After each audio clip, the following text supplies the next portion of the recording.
sommes les élèves de 2e S1 du lycée Maliha Hamidou de Tilsen. Nous allons vous présenter dans cette vidéo l'histoire de la greffe présentée par Nihad, Amal, Zahia, Zahra, Ikram.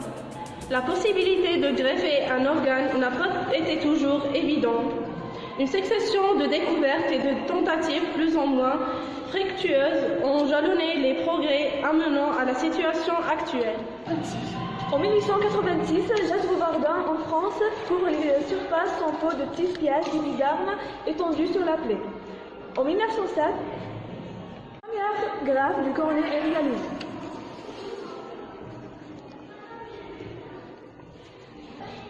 En 1952, J. Weiss en France greffe le rein d'un donneur vivant de la mère vers le fils.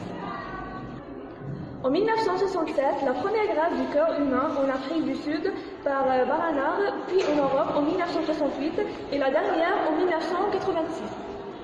En 1969, première greffe du poumon à un condamné à mort américain. En 2017, la première greffe du tête par Sergio Canavero en décembre en Chine. Le don d'organes, don à partir d'un donneur vivant, a la possibilité de donner un de ces organes, comme un rein, une partie de foie. Le donneur doit être majeur et très proche génétiquement.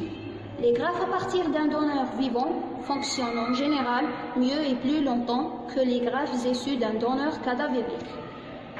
Don à partir d'un donneur mort. Le prélèvement d'organes s'effectue chez une personne en état de mort cérébrale. Leur cœur continue à battre. Dans ce cas, il est qualifié de don d'organes post-mortem. Puis l'organe est prélevé en respectant les règles d'hygiène et de conservation.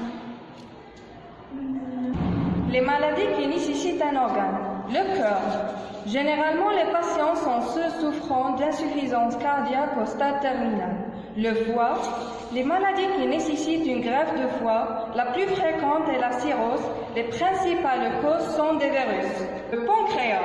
Une greffe du pancréas pourrait permettre à certaines personnes souffrant d'un diabète d'origine génétique d'augmenter leur production d'insuline. Le rein. La transplantation rénale est effectuée sur des personnes souffrant d'insuffisance rénale. Et comme information, il y a 12 000 personnes qui ont besoin d'un don d'organes.